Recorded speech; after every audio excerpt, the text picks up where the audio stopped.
नमस्कार दर्शक बंधु जय जगन्नाथ 2024 मसीहा जून मासरे मकर राशि फलाफल किपर आसतु आज अध्याय आलोचना करवा।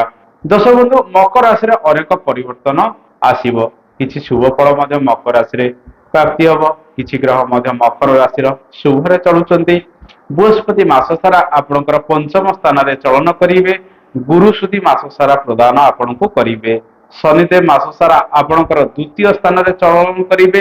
शनि 7.5 प्रभाव में आपणकर राशि मास सारा रहिब।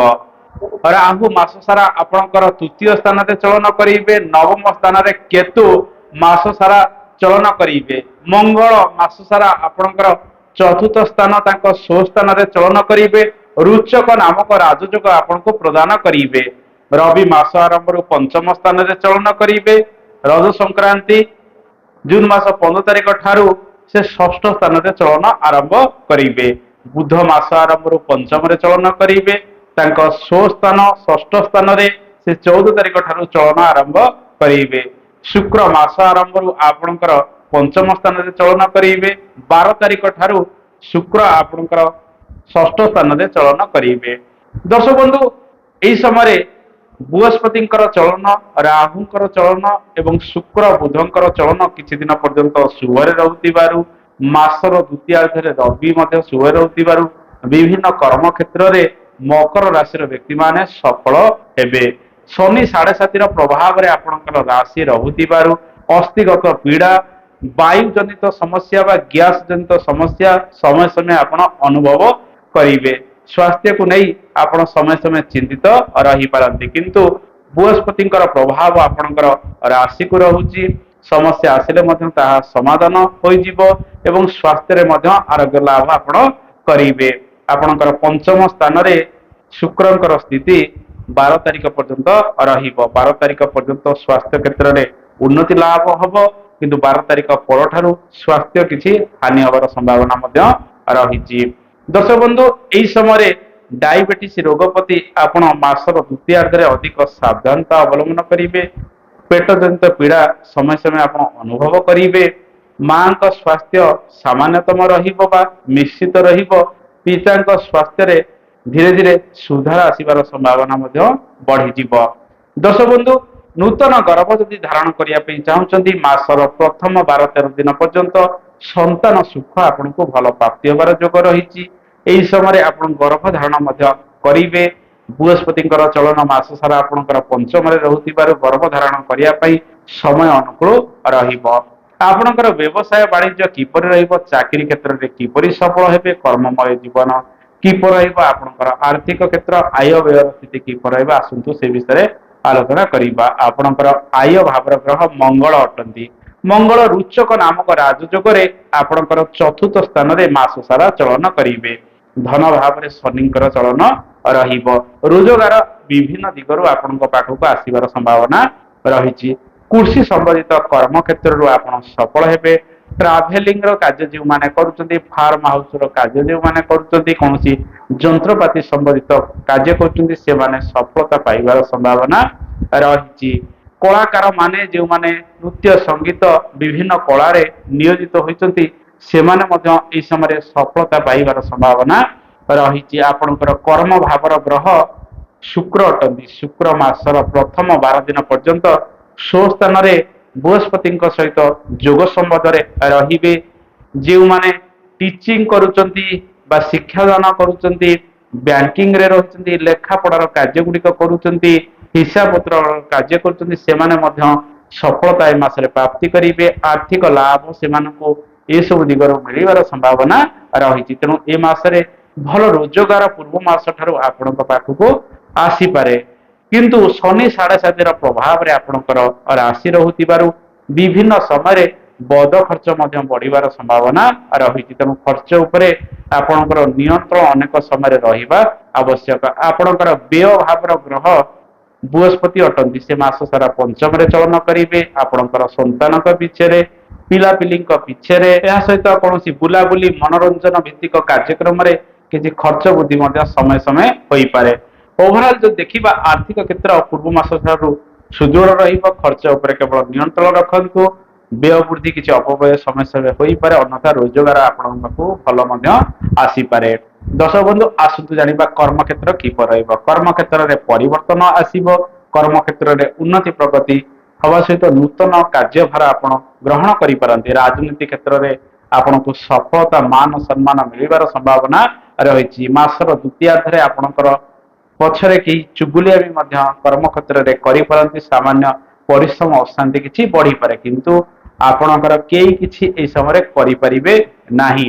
ବୃହସ୍ପତିଙ୍କର ଶୁଭ ପ୍ରଭାବ ଆପଣଙ୍କର ରାଶିକୁ ପଡୁଥିବାରୁ ବିପଦ ଆପଦରୁ ସେ ଆପଣଙ୍କୁ ରକ୍ଷା ମଧ୍ୟ କରିବେ।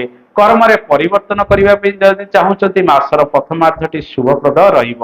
ସରକାରୀ କର୍ମରେ ସରକାରୀ କାର୍ଯ୍ୟରେ ମାସ ସାରା ଅଳ୍ପ ବହୁତ କିଛି ସଫଳତା ମଧ୍ୟ ଆପଣଙ୍କୁ ମିଳିବାର ସମ୍ଭାବନା ରହିଛି। ଆପଣଙ୍କର ଯଦି ଇଣ୍ଟରଭ୍ୟୁ ଇତ୍ୟାଦି ରହିଛି, ବୁଧ ଶୁକ୍ର ବୃହସ୍ପତି ରବି ଇତ୍ୟାଦି ଗ୍ରହଙ୍କର ପ୍ରଭାବ ପଞ୍ଚମ ସ୍ଥାନରେ ମାସର ପ୍ରଥମାର୍ଦ୍ଧରେ ରହୁଥିବାରୁ ଆପଣ ସେ ଦିଗରେ ଅଧିକ ଯତ୍ନବାନ ହେବା ଆବଶ୍ୟକ। ରାହୁ ତୃତୀୟ ସ୍ଥାନରେ ମାସ ସାରା ଚଳନ କରୁଥିବାରୁ ସାହସ ପରାକ୍ରମ ମଧ୍ୟ ଆପଣଙ୍କର ବୃଦ୍ଧି କରିବେ।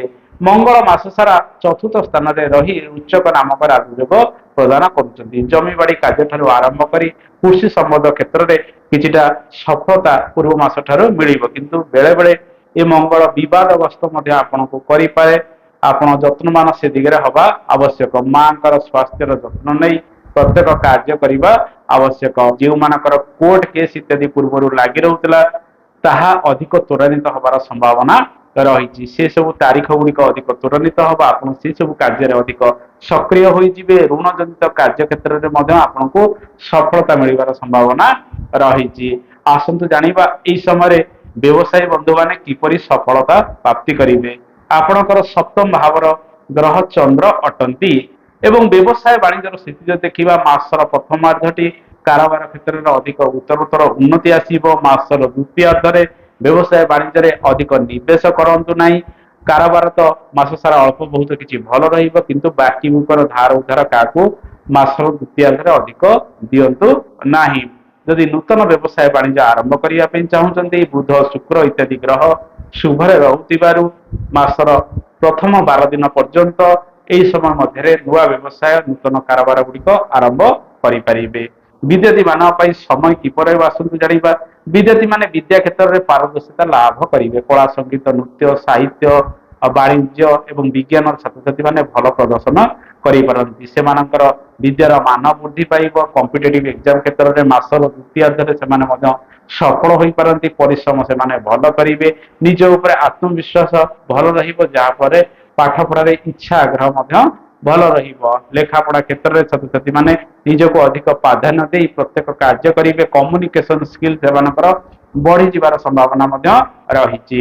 ଦର୍ଶକ ବନ୍ଧୁ ଦାମ୍ପତ୍ୟ ଜୀବନ କିପରି ରହିବ ଆସନ୍ତୁ ଜାଣିବା। ଦାମ୍ପତ୍ୟ ଜୀବନରେ ଅନେକ ସୁଧାର ଆସିବ। ପରସ୍ପର ମଧ୍ୟରେ ଭଲ ବୁଝାମଣା ରହିବାର ସମ୍ଭାବନା ରହିଛି। ପୂର୍ବରୁ ଯେଉଁ ସବୁ ମତଭେଦ ଗୁଡିକ ଲାଗି ରହୁଥିଲା ତାହା ଧୀରେ ଧୀରେ ଦୂରୀଭୂତ ହୋଇଯିବ, କିନ୍ତୁ 12 ତାରିଖ ପରଠାରୁ ଶାଶୁ ଶ୍ୱଶୁରଙ୍କୁ ନେଇ କିଛି ସମସ୍ୟା ଉପୁଜିପାରେ, ଯାହା ଆପଣଙ୍କର ଦାମ୍ପତ୍ୟ ଜୀବନରେ ଛୋଟ ମୋଟ ସମସ୍ୟା କିଛି ଆଣିପାରେ। ଅନ୍ୟଥା ଦାମ୍ପତ୍ୟ ଜୀବନରେ ସୁଖ ସମୃଦ୍ଧି ମାସରେ ବୃଦ୍ଧି ପାଇବ। ଯଦି ଆପଣ କାହାକୁ ଭଲ ପାଉଛନ୍ତି, ପ୍ରପୋଜ କରିବା ପାଇଁ ଚେଷ୍ଟା କରୁଛନ୍ତି, ବୃହସ୍ପତି ଶୁକ୍ରଙ୍କର ପ୍ରଭାବ ଆପଣଙ୍କର ପଞ୍ଚମ ସ୍ଥାନରେ ରହୁଥିବାରୁ ଆପଣ ସେ ଦିଗରେ ମଧ୍ୟ 12-13 ତାରିଖ ପର୍ଯ୍ୟନ୍ତ ଅଧିକ ସଫଳତା ପ୍ରାପ୍ତି କରିବେ। 12-13 ତାରିଖ ପରଠାରୁ ଲଭରେ କିଛି ବ୍ରେକଅପ୍ ହବାର ସମ୍ଭାବନା ରହିଛି। ଯେଉଁମାନେ ପୂର୍ବରୁ କାହାକୁ ଭଲ ପାଉଥିଲେ, ତେଣୁ ପରସ୍ପର ମଧ୍ୟରେ ଭଲ ବୁଝାମଣା ରଖିବା ଆବଶ୍ୟକ। ପାରିବାରିକ ଜୀବନ କିପରି ରହିବ। ପାରିବାରିକ ଗୃହ ସ୍ଥାନରେ ମଙ୍ଗଳ ରହୁଥିବାରୁ ମିଶାମିଶି ଶୁଭ ଫଳ ପ୍ରାପ୍ତି ହେବ। ମଙ୍ଗଳ ଏକ ଉଗ୍ର ଗ୍ରହ, ହଠାତ୍ ଆକ୍ସନ ଦେଖାଇଥାଏ, ତେଣୁ ପରସ୍ପର ଭିତରେ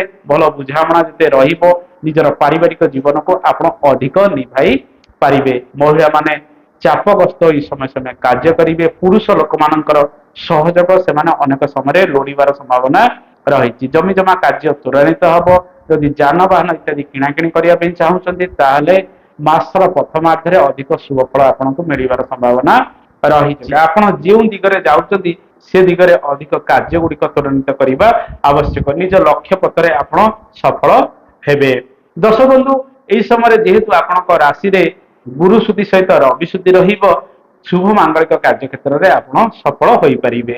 ବିବାହ ଆଦି କାର୍ଯ୍ୟ ଗୁଡିକ ତ୍ୱରାନ୍ୱିତ ହେବାର ସମ୍ଭାବନା ରହିଛି। ଅନ୍ୟାନ୍ୟ ଛୋଟ ମୋଟ ଶୁଭ ମାଙ୍ଗଳିକ କାର୍ଯ୍ୟ ଗୁଡିକ ମଧ୍ୟ ତ୍ୱରାନ୍ୱିତ हब रवि सुधी गुरु सुधी रहुथिबारु घर जदि विवाह प्रस्ताव आसुची फाइनाल करिया पई चेष्टा करंतु आपणकर कर्ममय जीवन भल रहिबा आर्थिक क्षेत्र में उन्नति लाभ होबार संभावना रही परिश्रम फल आपको मिलिब एवं विदेश यात्रा क्षेत्र में मध्य आपण सफलता प्राप्ति करेंगे मासर प्रथमार्धटी मनोरंजन पाई जदि विदेश यात्रा करने चाहते ताले भल रहिबो मासर द्वितीयार्धरे स्वास्थ्य टिके अधिक जत्न नहीं आपण विदेश यात्रा हुए तो करेंगे किंतु समस्या छोट मोट किछि रही पारे दर्शक बंधु आसतु जानिबा केउ केउ प्रतिकार करेंगे शनि 7.5 प्रभाव में आपणकर राशि रहुथिबारु आपण प्रत्येक दिन हनुमान चालीसा पाठ करंतु हनुमान दर्शन करंतु शनिवार दिन कला रंगर कुकुर काऊ को आपण खाइबाकू दिंतु गरीब असहाय लोक को साहाय्य सहयोग अनेक समय करंतु घरे टिके सुंदराकांड पाठ करंतु अशुभत्व दूरीकरण हब मासर द्वितीयार्धरे श्री सूक्तम टिके पाठ करंतु लक्ष्मी मां उपासना करने सहित गोमाता को प्रत्येक शुक्रवार दिन अरुआ चाउल गुड़ मिसाई खाइबा दिंतु अशुभत्व दूरीकरण हब ए तो थिला मकर राशि फलाफल आशा करे कार्यक्रम आपको भल लगी कार्यक्रम संपर्क में मतामत देवे आज तो समय आज नमस्कार जय जगन्नाथ धन्यवाद।